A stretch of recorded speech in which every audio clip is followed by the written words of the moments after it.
Eu me chamo Rosa Maria Rodrigues, eu sou gerente administrativo.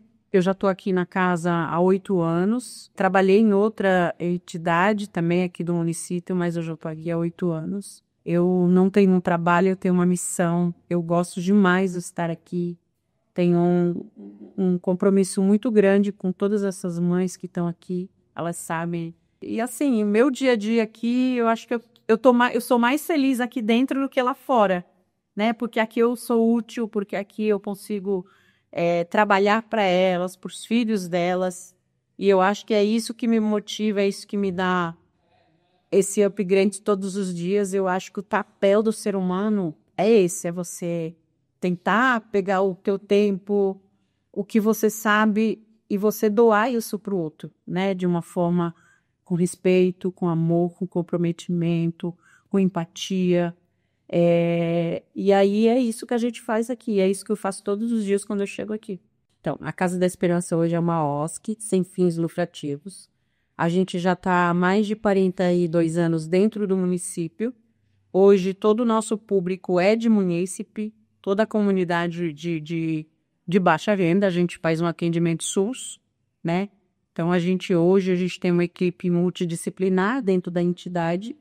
Essas terapias elas são realizadas a cada 30 minutos. Além dessa equipe multidisciplinar, que é fonoaudiólogo, psicólogos, terapeutas ocupacionais, educador físico, hidroterapia, fisioterapia. A gente também tem um quadro clínico, onde tem neuropediatra, pediatra, ortopedista, psiquiatra, porque hoje a gente atende uma demanda aqui de 0 a 18 anos, então a gente tem desde a criança até o nosso adolescente, né? E aí hoje, a casa, o papel fundamental na vida da sociedade hoje, dentro da entidade, aqui dentro do município, é a qualidade de vida que a gente preza, né? Que a gente vem ao longo do tempo, a gente já está aqui, eu particularmente estou aqui já há 8 anos, então a gente vem a cada tempo tentando buscar ferramentas e junto, tanto o setor administrativo, quanto o jurídico, quanto os nossos terapeutas,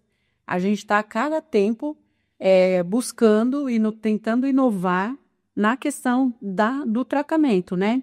Das terapias diretamente aos nossos pacientes, porque a gente sabe que a gente tem, por exemplo, a gente tem autista aqui, que ele chega aqui num nível 2 de suporte, 3 de suporte, é o suporte mais severo, mas a gente, com as terapias, com todo o cuidado que a gente tem aqui dentro hoje, a gente consegue fazer esse autista ou estacionar naquele grau, naquele nível de suporte, ou ele volta lá para o suporte de 1.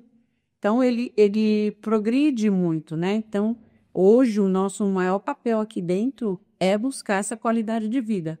É fazer ele juntar medicação, juntar terapia e todo o carinho, o amor, sabe? A gente unir esforços aqui e a gente buscar essa qualidade de vida. Eu acho que hoje o nosso maior papel aqui realmente a gente está sempre em busca dessa melhoria para o nosso paciente.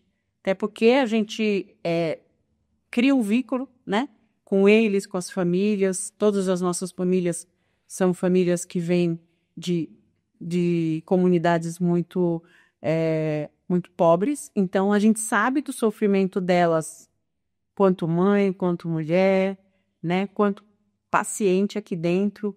E aí a gente procura não só essa parte profissional, mas a parte humana mesmo, que a gente tem muito respeito pelo trabalho que a gente faz aqui dentro, pelo que a gente traz para eles, né? E aí, quando a gente cria esse vínculo com a família e com o paciente, aí a gente consegue entender qual é o nosso papel mesmo, né? O quanto a gente realmente contribui na qualidade de vida deles, né? Todas as nossas terapias, por exemplo, quando tem os calendários, os aniversários, por exemplo, festa junina, você viu que a gente já está enfeitando. Então, a gente procura, naquela semana, a gente faz terapias diferenciadas, todos os profissionais, dentro daquele horário da própria terapia, a gente faz uma terapia mais leve, a gente monta um cineminha, a gente faz pipoca, tanto quando é festa junina, quando é Dia das Crianças, que a gente faz campanha para arrecadar brinquedos, para arrecadar a Páscoa, o final de ano, né, o Natal. Então, a gente sempre tenta não fazer também, não viver aqui o ano inteiro para aquela terapia, né, maçante, aquele negócio de todo dia, mas a gente tenta deixar mais leve. A gente faz meses com terapias diferenciadas. Às vezes, os terapeutas se juntam um ao outro para fazer ali uma terapia em grupo, para eles estarem fazendo juntos, né? Conhecendo o colega, respeitando o colega. Então, a gente tenta fazer de uma forma diferenciada para que o ano inteiro fique em terapias mais leves, né? Eu acredito que o maior projeto que a gente tem hoje é esse, o atendimento que a gente tem para essas 515 crianças, jovens e adolescentes que a gente tem aqui dentro. A gente também tem outros projetos aqui, a gente tem um projeto de espanhol que é ministrado pelo nosso jurídico, ele também ministra essas aulas de espanhol para os nossos adolescentes. Ele tem 22 pacientes dentro desse projeto, que é todos os sábados, aqui mesmo na instituição. A gente tem outro projeto que é de informática, que após o projeto técnico, o projeto do Dr. Rivaldo, do espanhol, aí vem um outro rapaz, que é o Michael, que ele o Michael é formado em assistente social, e foi um menino que também fez um trabalho voluntário aqui dentro, quando ele estava estagiando, né? E aí hoje ele voltou e ele hoje faz trabalho voluntário e ministra as aulas de informática também para mais 10 pacientes nossos, né? Adolescentes. Então, assim, a gente está sempre buscando projetos, não só na fisioterapia, nas terapias para as nossas crianças, mas para os nossos jovens também. Porque a gente também entende que daqui a pouco eles estão indo para o mercado do trabalho, por mais que eles tenham as limitações deles, mas eles têm muita capacidade. E isso a gente tenta mostrar para eles aqui dentro, que eles podem chegar onde eles quiserem, com algumas limitações, claro, mas eles são capazes. Então, a gente está sempre buscando aí esses projetos para a gente impactar diretamente a vida dele, né? A gente também tem um trabalho muito assim voltado para as famílias, porque as nossas famílias, as nossas mães, que já é de mãe, tem essa super proteção, mas a gente também tenta fazer elas entender que essa super proteção, na verdade, não ajuda muito, ela atrapalha. Porque se elas não confiar neles, eles não vão confiar, né? Então, a gente precisa que elas entendam que esse filho não é dela, esse filho é do mundo. Hoje ela está com ele, amanhã ela pode não estar, e ninguém vai fazer o trabalho dela, ninguém vai cuidar do filho dela como ela cuida. Então, a gente também tem essa preocupação, a gente tem mães aqui que são muito idosas, já tem outros irmãozinhos, né, dentro da casa que também tem outra deficiência. Então, a gente sempre tenta estar aí junto delas, fazendo elas entender que elas são a principal fonte de confiança, né, que os nossos adolescentes têm. Então, elas precisam acreditar neles para eles também conquistar o mundo aqui fora, porque eles já sofrem muito preconceito por questão da deficiência, das limitações que eles têm e a falta da questão financeira, né? Então, a gente também tenta fazer esse trabalho junto com os psicólogos que a gente tem aqui dentro da casa. Quando a gente vê que uma mãe está muito resistente, está muito problemas, a gente faz de um dia a terapia, um dia a gente cuida da mãe, né? Então, as ferramentas que a gente tem hoje, a gente tenta, de alguma forma, com todas as nossas limitações, mas a gente tenta abranger a família, porque a gente sabe que se elas não estiver bem, eles não vão estar bem, né? Então, a gente tenta sempre fazer esse papel mesmo, de dar força, de incentivar, de fazer a família entender que eles têm as limitações, mas eles são capazes. Tem meninos aqui que falam espanhol, você fica, sabe? Esse curso de espanhol, ele já tem mais de 2 anos na instituição. Eu estou de volta, já ministrei isso há mais de 2 anos. O curso de informática também. Então, eles pulam de módulo, sabe? E assim, é muito sério, porque a gente não trata eles como deficiente. A gente sabe que eles têm as limitações, mas eles aqui estão para aprender e eles têm capacidade para isso. Então, o Dr. Rivaldo, o Michael, eles sempre colocam para eles que não é porque eles têm a deficiência que eles possam ser menor que o outro. Não, eles têm capacidade e eles têm que estudar, eles têm que se dedicar, eles têm que ter hora para chegar, não pode chegar atrasado, não pode ter muita falta. Então, a gente tenta fazer eles entender que tem um mundo aqui fora, né? E eles precisam estar preparados para isso. Então, eu acho que esse é um dos maiores papéis que a gente atua aqui dentro, é essa preocupação que a gente tem com eles. Na verdade, assim, quando a gente começa, eu vou falar particularmente quando eu cheguei aqui, né? Eu tenho 8 anos aqui na instituição, e como a gente não tem nenhum deficiente na família, quando você passa na frente da Casa da Esperança, você sabe que aqui é uma casa que uma entidade trabalha com criança com deficiência, mas você nunca entrou do portão para dentro, então você não consegue ter essa dimensão. Você não consegue, muitas vezes, se colocar no lugar do outro. É só quando você vivencia isso, que aí você consegue se colocar no lugar do outro. E aí, assim, tanto os nossos terapeutas quanto a gente, depois que a gente veio trabalhar aqui, eu, Dr. Rivaldo e outras meninas, a gente se colocou no lugar da outra. Eu e coloco todos os dias no lugar das mães. Então, a gente procura, por hoje, conviver com elas, sabendo a necessidade delas, das dificuldades que elas têm, da falta de dinheiro, da falta de oportunidade, delas não ter pessoas no entorno para poder ajudá-las com aquele filho, que muitas vezes tem 2, tem 3 dentro de casa, e todos têm deficiência. E aí a gente começa a realmente se colocar no lugar delas.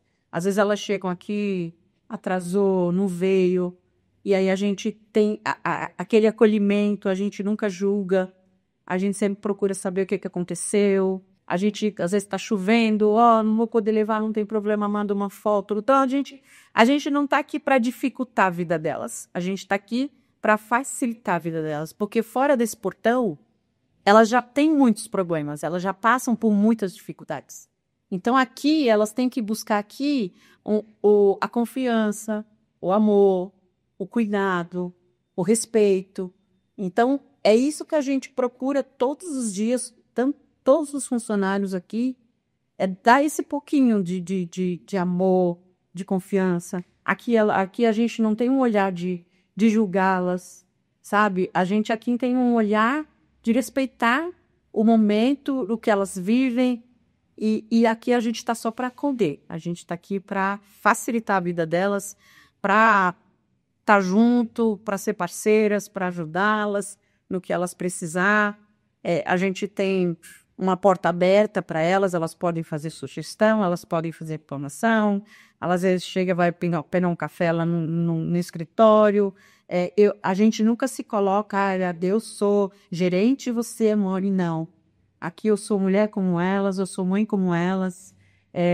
Então, eu acho que esse é o maior veículo que a gente tem aqui. Eu acho que é uma das coisas mais bonitas que a gente tem aqui dentro, é o respeito e o amor que a gente tem pelo que a gente faz.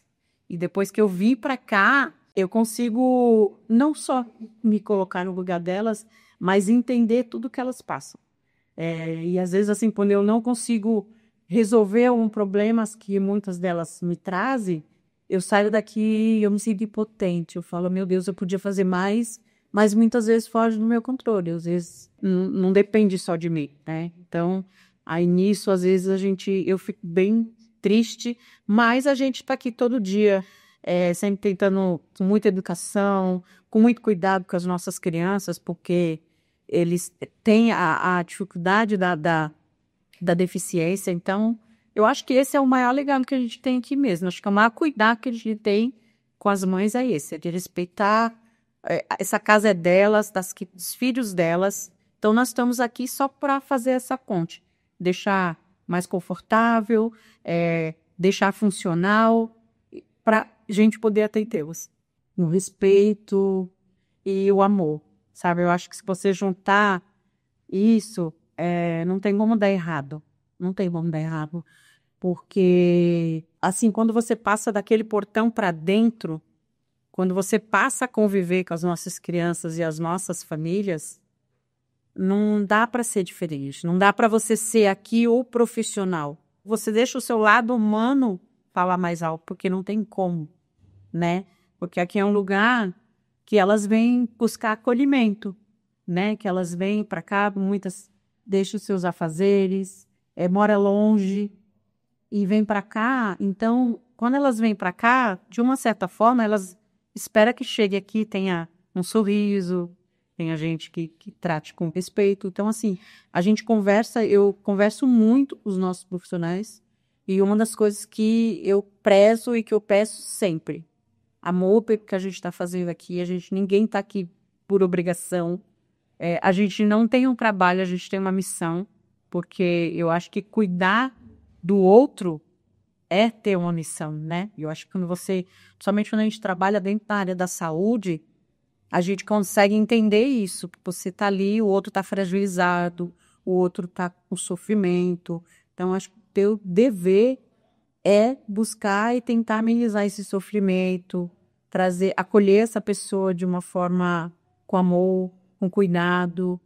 E eu acho que quando você mistura esses sentimentos e você fala do seu coração, o teu amor para fora, não dá nada. Não dá. Meu nome é Cleide, eu sou psicóloga, atuo aqui na Casa da Esperança há 33 anos, tenho formação, especialização em TEA, ABA, psicopedagogia e neuropsicologia. Há 3 anos eu estou atuando no setor de avaliação somente, tá? Avaliação de laudo diagnóstico, para descrever o que a criança tem, para poder encaminhar para as terapias. Sou Priscila, estou aqui na casa há 6 meses, estou formada desde 2024. No momento estou cursando pós em neuropsicologia, que me interessa muito. Futuramente, um dia eu quero também estar fazendo avaliações, porque acho bem interessante. E é muito bom estar aqui, é muito enriquecedor para mim.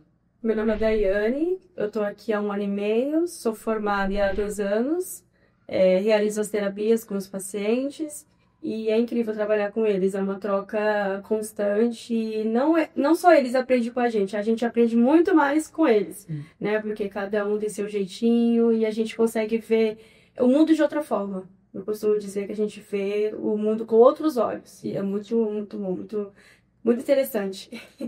Na verdade, surgiu a oportunidade de emprego nessa associação.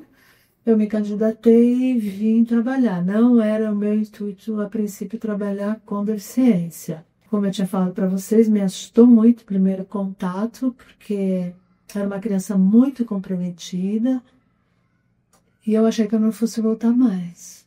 Mas acabei ficando, aí a gente vai pesquisando, estudando, procurando informações e eu estou aqui há 33 anos. Eu comecei no meu TCC na faculdade. Eu fiz na ecoterapia em Santos e lá eles trabalham, né, com crianças atípicas. E lá eu comecei a me interessar por esse assunto, né? Mas era um assunto que ainda era distante. Eu estudei para o TCC, para fazer tudo certinho, mas eu ainda não tinha essa vivência na prática, digamos assim, eu trabalhando com as crianças atípicas. Quando eu vim para cá, quando apareceu essa oportunidade de emprego aqui, eu só coloquei em prática aquilo que eu já tinha na teoria, porque eu tinha estudado para o TCC. E a cada dia a gente vai se aperfeiçoando mais, né, nas técnicas, buscando, estudando e dá tudo certo. Estou gostando bastante.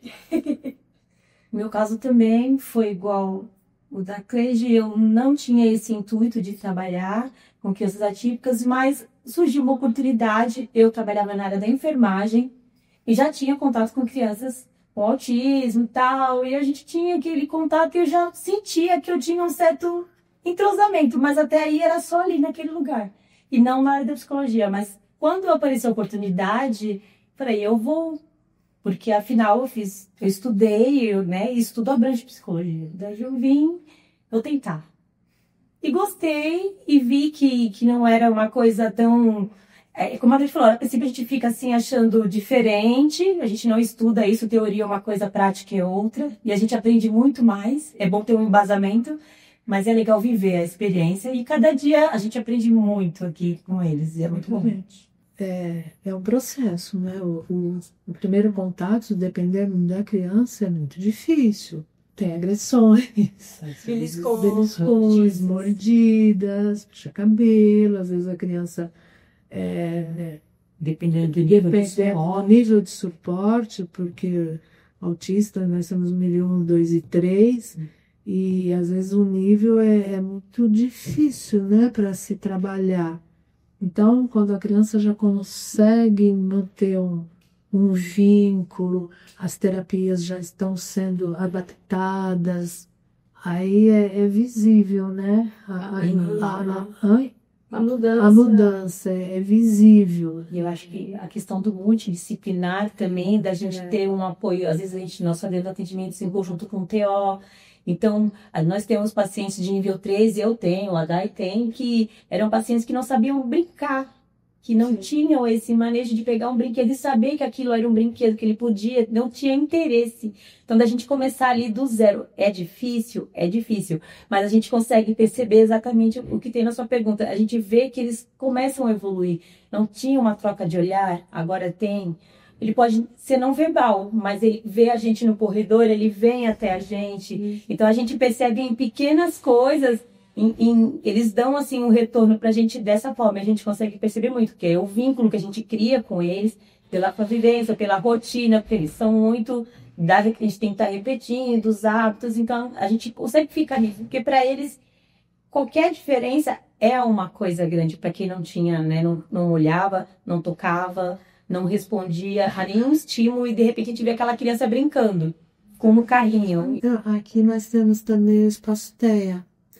É um espaço que atende 15 crianças, eu acho que já chegou em 18, crianças nível 2 e 3 suporte. São crianças que requerem mais cuidados, intervenção, fazem acompanhamento diariamente, por isso que o número é reduzido.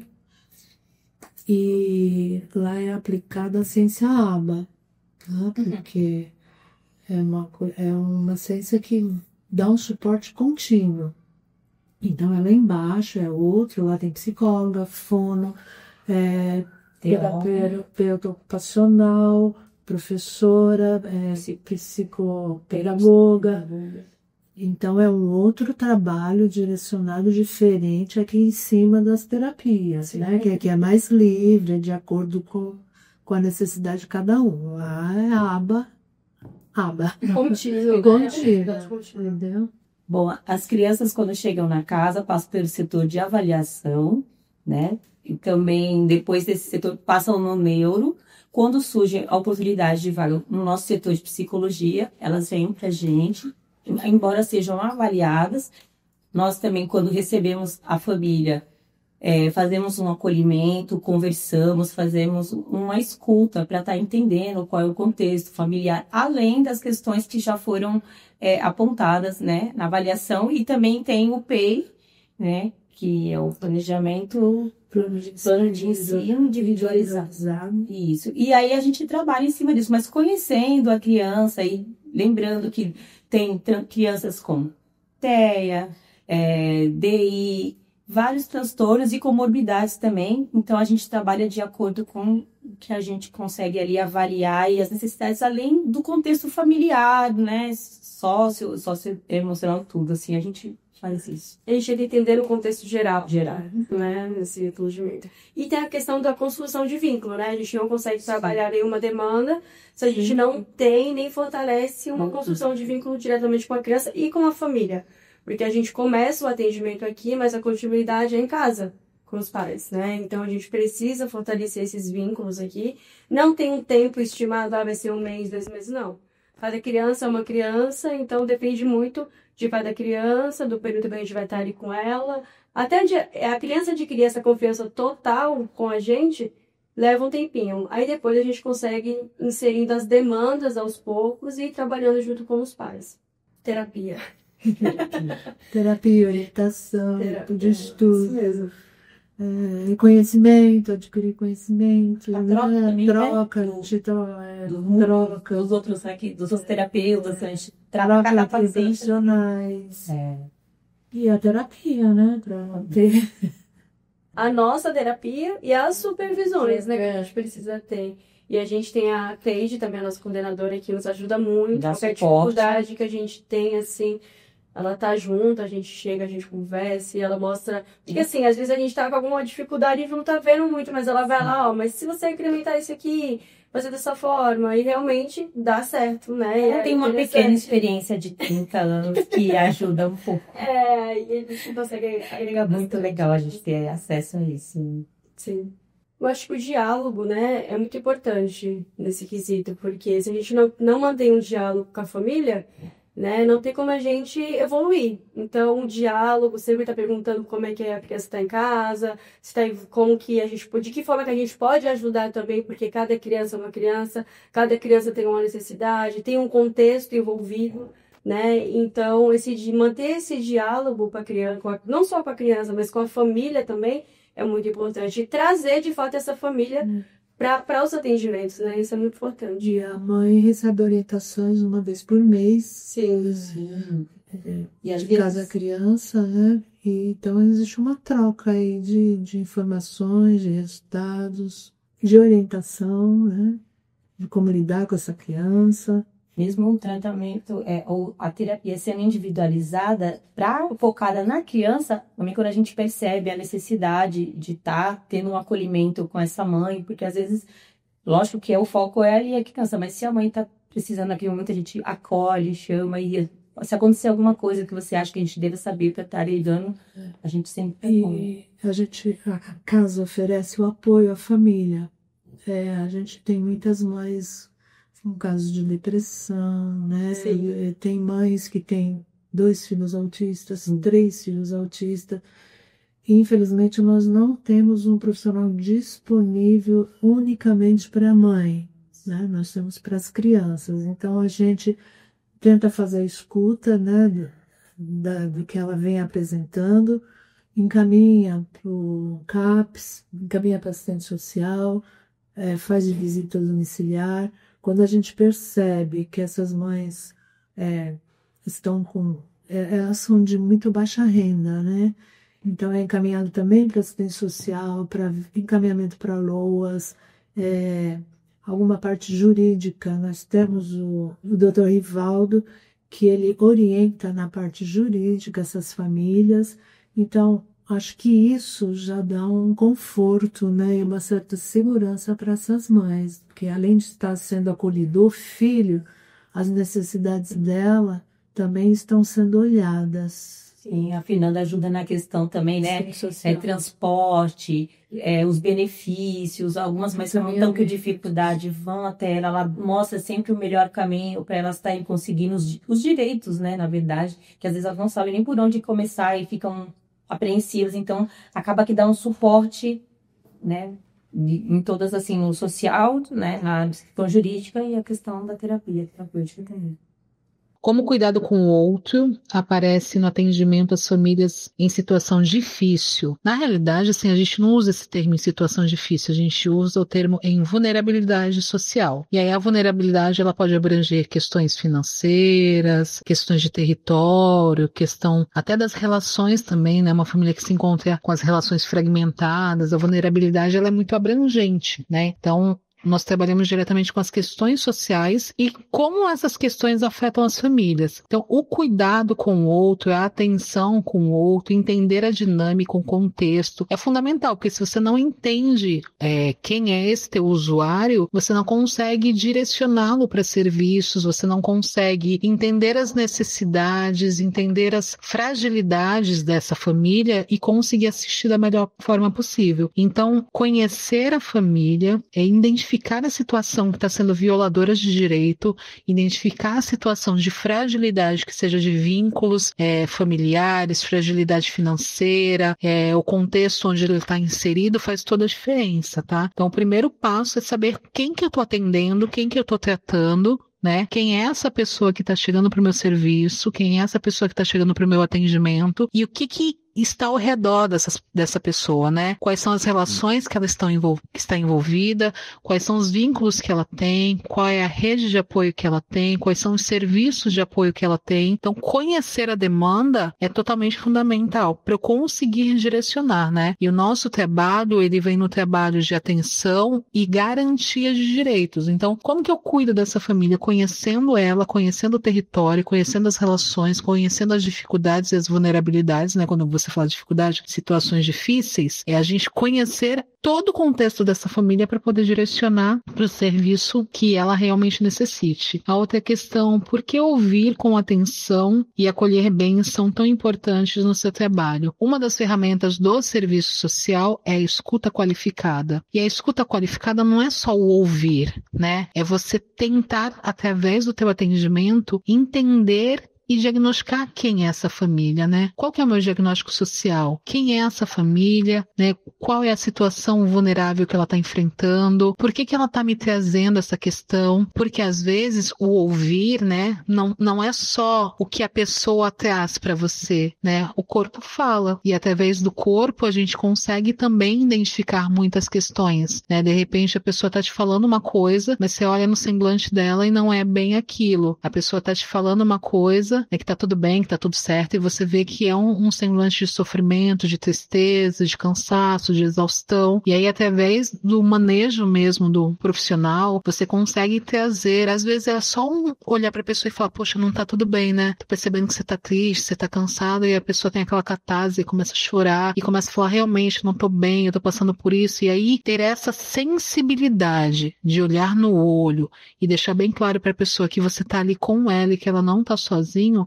faz toda a diferença, né? Então, por isso que a gente fala no serviço social ter uma escuta qualificada, que não se trata só de ouvir a informação que chega para você, é de você tentar ter essa leitura de contexto, é de você se colocar para a pessoa de que está ali naquele momento com ela e ela pode contar com o teu atendimento e tentar direcionar para essa pessoa o que é realmente necessário. Eu acho que uma família que consegue ter um suporte de políticas públicas, de serviço, de pertencimento, né? Uma família que consegue entender que ela faz parte do processo do cuidado do seu filho, que ela consegue acessar políticas públicas para dar o suporte do atendimento àquela criança, que ela consegue um benefício que seja, que ela consegue acesso, faz toda a diferença, né? A gente vê a mudança na dinâmica familiar. Quando uma família ela é muito bem assistida, você vê que as relações modificam, que os vínculos modificam, né? Que as questões de vulnerabilidades sociais também modificam, porque se você consegue possibilitar que essa pessoa tenha acesso a um benefício, ela tem a possibilidade, a autonomia de conseguir arcar com suas despesas, né? O cuidado realmente ele vem nesse sentido, de poder possibilitar que essa pessoa acesse o que é garantido na lei, nem que sejam os mínimos necessários garantidos na lei. Então eu tenho direito à educação, ela consiga acessar um direito de educação de qualidade, que no caso da deficiência, um cuidador para o seu filho, que ela tenha necessidade de conseguir um benefício para se manter na questão de renda familiar. Então, isso muda totalmente, tanto na questão de autoestima, porque aí você vê que as pessoas começam a modificar a forma de falar, de andar, de se cuidar. Então, você vê que, às vezes, elas conseguem até transparecer no semblante mesmo, né?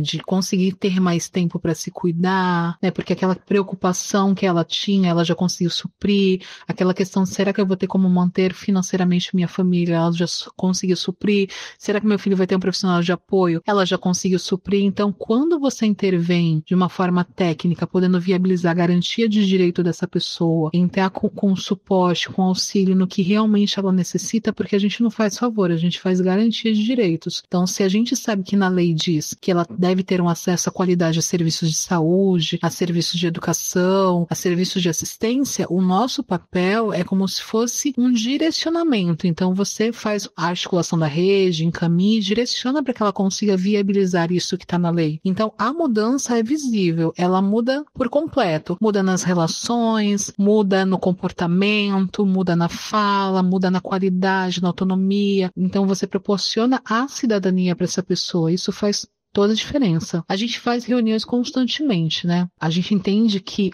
as experiências, elas são enriquecedoras. E aí as nossas mães, elas têm essas trocas entre elas. De repente, uma teve dificuldade de conseguir acessar uma medicação e conseguiu de uma forma. Eu fiz assim, olha, eu fui lá e consegui pro meu filho. Então a gente vai fazendo essa conversa, como se fosse uma rede de apoio, elas se apoiando entre si. Pelo menos de 2 em 2 meses a gente tem uma reunião geral, onde a gente passa a demanda da instituição e onde a gente escuta essas mães e onde a gente escuta as experiências. Fora isso, a gente faz palestras, orientações, rodas de conversa, né? A gente teve palestras sobre câncer de mama e algumas outras questões de planejamento familiar. E aí a gente vê que esse momento de troca, elas trazem as experiências e a experiência de um fortalece o outro. Então isso faz toda a diferença.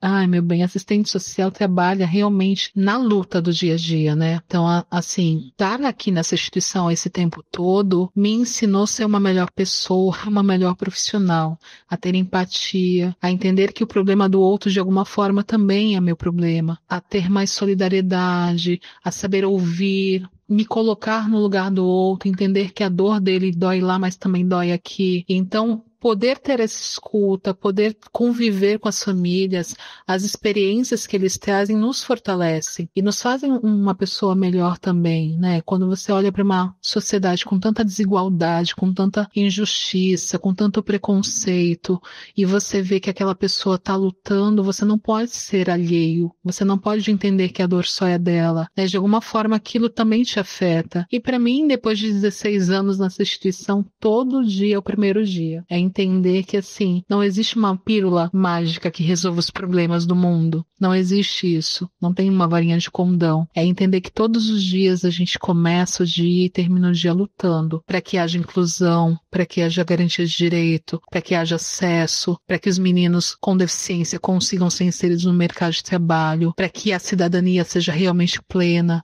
para que a família tenha uma saúde mental, para poder cuidar dessa criança de forma, né, com qualidade, para que elas consigam ter uma qualidade de vida, para que elas consigam que a família dela tenha uma independência, preparar esses meninos para que eles consigam acessar um futuro e sejam cidadãos de direito. Então, me transformou e me transforma todos os dias.